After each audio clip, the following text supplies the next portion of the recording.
Hai semuanya, kali ini Mimin ingin menceritakan drama Thailand pasti bagus. Dalam drama Thailand kali ini menceritakan tentang seorang gadis cantik yang berkuliah di Bangkok. Dia mempunyai suatu ambisi untuk hidup senang dan mewah, namanya adalah Kan Keo. Untuk mewujudkan mimpinya, dia bekerja sebagai seorang wanita panggilan pada seorang wanita. Suatu hari dia mendapat panggilan kerja untuk menemani seorang bule. Di dalam restoran, sementara si bule menerima telepon, dia bertemu dengan pelanggan sebelumnya. Dia mengungkapkan keinginannya yang ingin memakai Keo lagi dan tentu saja Keo menerimanya. Setelah itu Keo pun mulai melayani pria bule itu.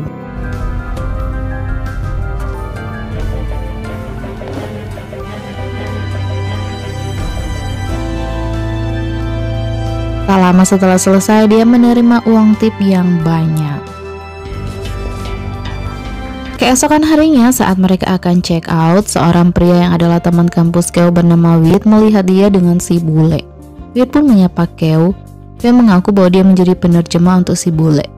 Keo mengaku mobilnya sedang di bengkel, jadi dia akan pulang naik taksi. Kemudian Wit menawarkannya untuk mengantar Keo. Keo tersenyum senang melihat mobil baru Wit.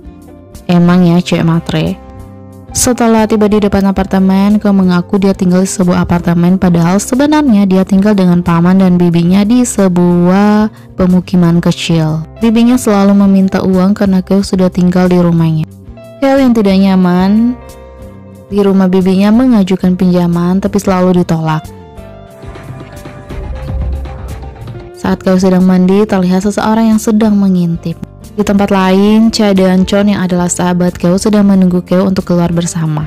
Tak lama kemudian Keo tiba. Kon memujikan yang tampak sangat cantik. Keo memprotes cara berpakaian Cha yang kurang modis. Cha malah berdebat bahwa sebaiknya mereka bergaya sesuai dengan isi dompet lah, jangan memaksakan sampai-sampai harus menyewa tas mahal. Kan pun mengalah, mereka pun makan di sebuah restoran mewah. Saat Cha akan ke kamar mandi, tiba-tiba dia didorong oleh seorang anak dan tanpa sengaja dia menyenggol seorang perempuan kaya sampai-sampai minumannya tumpah di gaunnya itu. Wanita itu marah sekali. Cha meminta maaf, dia tidak sengaja. Wanita itu menuntut Cha untuk mengganti kerusakan gaunnya yang mahal itu, tapi Cha memohon untuk meminta maaf. Mendengar itu, Keo datang dan meminta maaf untuk temannya itu. Tapi wanita itu tidak terima. Wanita itu dengan sombongnya meminta ganti rugi karena gaunnya yang mahal itu. Kan yang tak mau kalah melontarkan kata-kata bahwa wanita itu bukan wanita terhormat. Karena keributan itu, manajer restoran itu datang dan melerai pertengkaran mereka. Saat manajer itu melihat Keo, dia memberitahu Nyonya Chudapa bahwa Nyonya Keo kenal dengan duta besar Watacara. Mendengar itu, Nyonya Chupa tidak jadi menuntut ganti rugi untuk duta besar.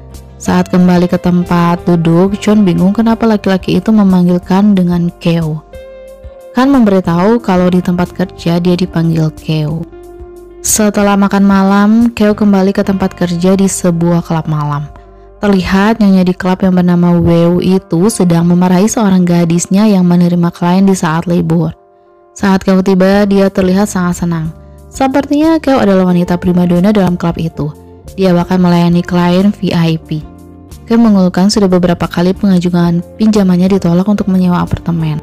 Wei pun memberi saran pada Keo dia bisa mencari daddy sugar untuk memberinya uang yang lebih banyak.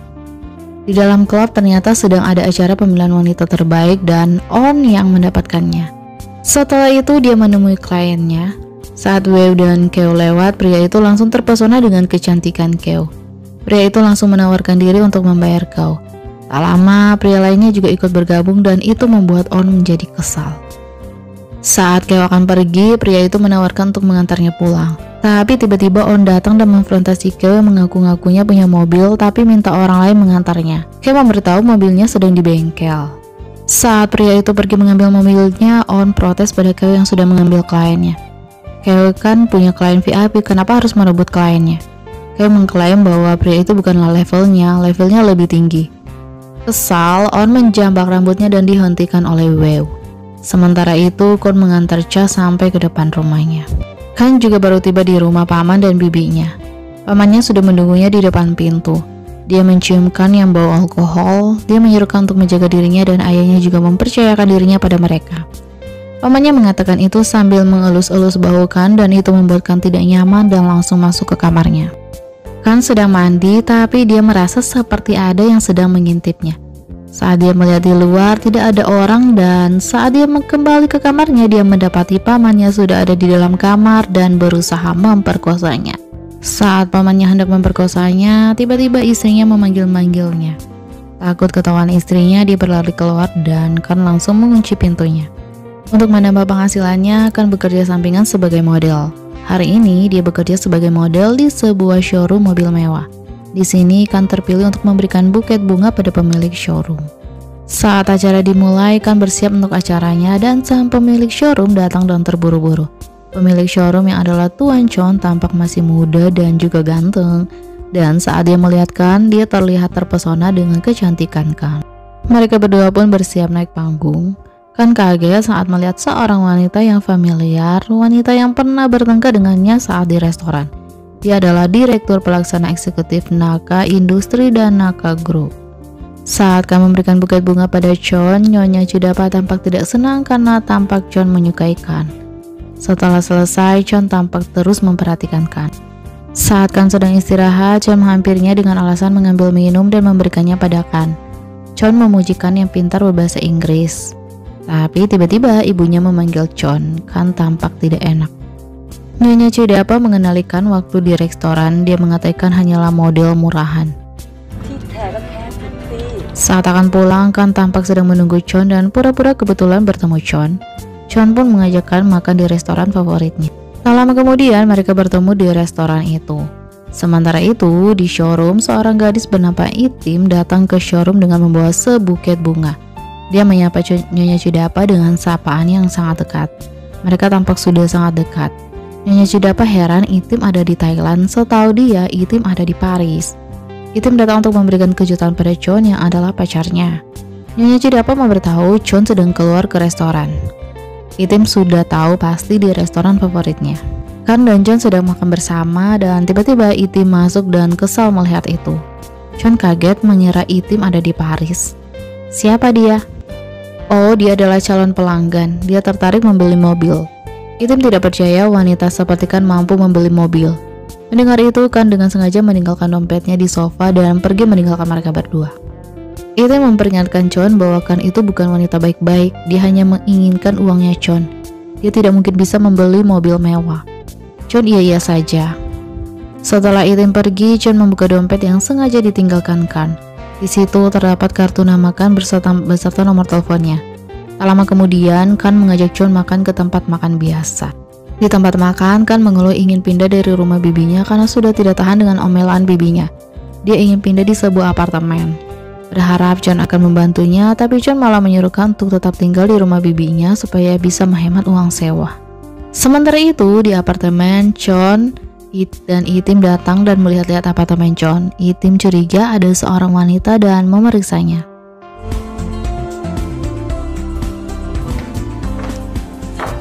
Kan baru pulang, tapi dia ragu-ragu untuk pulang ke rumah bibinya. Kan pun menginap di rumah sahabatnya Chala. Kan curhat pada Chala bahwa hari ini dia bertemu dengan anak pemilik perusahaan Naka. Dia masih muda, tampan, dan sangat pintar. Kan menyukainya dan berniat mendekatinya. Cha kaget karena dia tahu Chon dan Kan sangat dekat. Tapi Kan tidak mau dan mau menjadi istri pria kaya. Tapi bagi Chala, dia hanya menginginkan seseorang yang bisa membuatnya bahagia. Tak lama kemudian Chon menelpon Kan. Chon mengaku dia mendapat nomornya dari dompetnya Kan. Kan pura-pura lupa dompetnya hilang dan Chon yang menemukannya. Kan berterima kasih sudah menemukan dompetnya. Cha kasihan pada Chon karena hanya dipermainkan Kan. Keesokan harinya, Cha bertemu dengan pemilik hotel untuk melakukan magang di hotelnya. Cha mendaftar magang untuk bagian depan agar dia bisa melatih bahasanya dan kepercayaan diri. Tapi di hotel ini, mereka lebih suka menempatkan mahasiswa magang di semua tempat agar mereka bisa beradaptasi dengan semua pekerjaan di hotel. Sementara Kan bertemu Chon di sebuah pub, saat Chon menyuruh Kan memilih menu, Kan berpura-pura tidak pernah ke tempat seperti ini dan tidak tahu banyak tentang minuman. Padahal itu pekerjaannya tiap hari. Kemudian Chon mengembalikan dompet milik Kan yang ketinggalan di sofa di restoran. Bagaimana Kan bisa masuk di dunia permodelan? Kan tampak sangat kaya. Kan diajak oleh seorang agen, jadi dia terima saja. Dia juga ingin tinggal di sebuah apartemen, tapi dia sedang menabung. Dia bakal membiayai kuliahnya sendiri. Chon sangat kagum pada Kan yang bekerja keras. Kan tidak seperti yang ibunya katakan. Di tempat lain, Cha dan Chon sedang menunggu Kan, tapi Cha memberitahu Gon bahwa Kan tidak akan datang karena akan bertemu dengan pria lain. Chon pun tampak sangat kecewa. Mendengar perkataan Cha, Chon sangat kesal dan langsung pergi. Sementara itu, di pub, Kan terlihat gelisah sambil melihat jam membuat Chon jadi tidak enak. Kan memberitahu bahwa dia harus pulang cepat karena besok dia ada kelas. Chon jadi tidak enak dan merasa bersalah. Kan mencoba berdiri lagi dan tiba-tiba dia pura-pura pusing lagi dan Chon sontak menahan Kan. Dan jadilah Kan bersandar di bahunya Chon. Emang dasar wanita licik ya. Chon memampainya sambil ke mobil. Saat Chon akan menaruh tasnya, mereka sangat dekat. Chon ingin mencium Kan, tapi Kan merasa ini terlalu cepat. Saat tiba di apartemen yang Kan katakan, Kan memberitahu bahwa dia menyewa apartemen ini. Sebenarnya dia ingin membelinya, tapi tidak bisa karena dia harus menabung dan juga dia hanya seorang mahasiswa. Dia ingin meminta saran dari Chon apa yang harus dia lakukan. Chon dengan senang hati ingin membantunya. Chon ingin melihat Kan masuk ke dalam dengan selamat. Setelah Kan sudah masuk, Chon pergi.